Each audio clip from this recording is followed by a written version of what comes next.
সুপ্রিয় ভিউয়ার্স, কেমন আছেন সবাই? আশা করি সবাই অনেক অনেক ভালো আছেন। আবারও চলে আসছি আপনাদের মাঝে খুব গুরুত্বপূর্ণ একটি ভিডিও নিয়ে। আজকের ভিডিওতে থাকবে আপনার বাইকের স্পার্ক প্লাগ পরিবর্তন করার সময় হয়েছে, আপনি কিভাবে বুঝবেন? আপনার বাইকের স্পার্ক প্লাগ কেন খুব তাড়াতাড়ি নষ্ট হয়ে যায়? তো চলুন দেখে আসি আজকের ভিডিও। একটি বাইকের জন্য খুব গুরুত্বপূর্ণ জিনিস হচ্ছে স্পার্ক প্লাগ। আপনার বাইকের স্পার্ক প্লাগ পরিবর্তন করার সময় হয়েছে, আপনি কিভাবে বুঝবেন? আপনার বাইকটি ঠিকমতো স্টার্ট হতে চায় না, আপনার বাইক থেকে আপনি ভালো মাইলেজ পাচ্ছেন না, আপনার বাইকটি স্টার্ট হলেও একজস্ট দিয়ে কালো ধোঁয়া বাইর হয় এবং একজস্ট দিয়ে মিসফায়ার করে। যদি এরকম হয় সেক্ষেত্রে আপনি কি করবেন? আপনার বাইকের স্পার্ক প্লাগ খুলবেন। স্পার্ক প্লাগ খুলে দেখতে হবে স্পার্ক প্লাগের মুখ কালো হয়ে গেছে কিনা, স্পার্ক প্লাগের মুখ তেলতেলে অবস্থায় আছে কিনা, স্পার্ক প্লাগের ইলেকট্রোলাইট ক্ষয় হয়ে গেছে কিনা, স্পার্ক প্লাগের মধ্যে যে কারেন্টটা সাপ্লাই হয় কারেন্টটা স্পার্ক প্লাগের গ্যাপের মধ্যে মারতেছে নাকি বোর্ডের সাথে মারতেছে, এই বিষয়টি আপনার দেখতে হবে।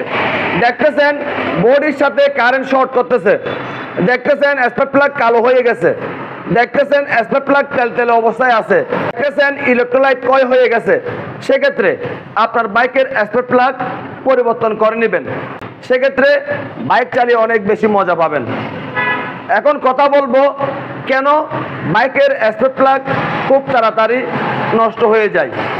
কোম্পানি বলছে একটি বাইকের স্পার্ক প্লাগ দিয়ে 15,000 কিলোমিটার পর্যন্ত চালানো যায়, কিন্তু এর আগে বাইকের স্পার্ক প্লাগ নষ্ট হয়ে যাওয়ার কারণ কি? প্রথম কারণ হচ্ছে আপনার বাইকের ফুয়েল। আমাদের দেশের ফুয়েলের মান খারাপ হওয়ার কারণে বাইকের স্পার্ক প্লাগ খুব তাড়াতাড়ি নষ্ট হয়ে যায়। প্রথম কারণ, চেষ্টা করবেন ভালো মানের ফুয়েল আপনার বাইকের মধ্যে নেওয়ার জন্য, সেক্ষেত্রে আপনার বাইকের স্পার্ক প্লাগ দীর্ঘদিন ভালো থাকবে। এবং কখন স্পার্ক প্লাগ পরিবর্তন করা উচিত? প্রতি 5,000-এ আপনার বাইকের স্পার্ক প্লাগ পরিবর্তন করার, সেক্ষেত্রে বাইক থেকে অনেক বেশি মাইলেজ পাবেন, বাইক চালিয়ে অনেক বেশি মজা পাবেন এবং আপনার বাইকের ইঞ্জিন দীর্ঘদিন ভালো থাকবে। স্পার্ক প্লাগ নষ্ট হয়ে যাওয়ার পিছনে আরও একটি গুরুত্বপূর্ণ বিষয় হচ্ছে আপনার বাইকের কার্বুরেটর।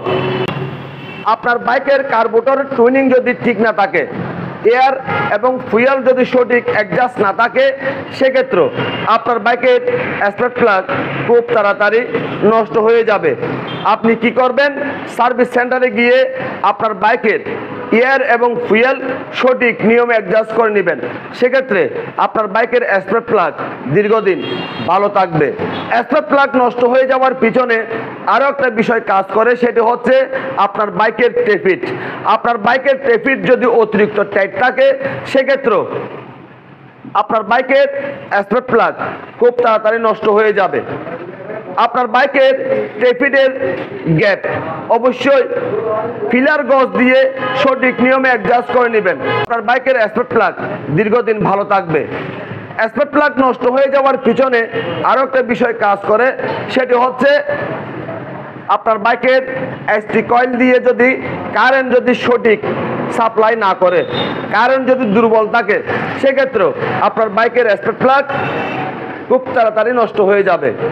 আপনার বাইকের এসটি কয়েলের কারেন্ট যদি দুর্বল থাকে, আপনি সার্ভিস সেন্টারে গিয়ে আপনার বাইকের এসটি কয়েলের কারেন্ট ঠিক করে নেবেন, সেক্ষেত্রে আপনার বাইকের স্পার্ক প্লাগ দীর্ঘদিন ভালো থাকবে। তো আজকের ভিডিওতে আমি চেষ্টা করছি স্পার্ক প্লাগ কখন পরিবর্তন করা উচিত, একটি স্পার্ক প্লাগ দিয়ে কত কিলোমিটার পর্যন্ত আপনি চালাতে পারবেন এবং আপনার বাইকের স্পার্ক প্লাগ কি কি কারণে খুব দ্রুত নষ্ট হয়ে যায়। আপনাদের যদি আমার আজকের ভিডিও যদি ভালো লেগে থাকে, লাইক করবেন, কমেন্ট করবেন এবং বেশি বেশি করে শেয়ার করবেন, আর আমাদের ছোট্ট পরিবারটি সামনের দিকে এগিয়ে যাওয়ার জন্য সুযোগ করে দিবেন। সবাইকে অনেক অনেক ধন্যবাদ জানিয়ে আজকের মতো বিদায় নিলাম।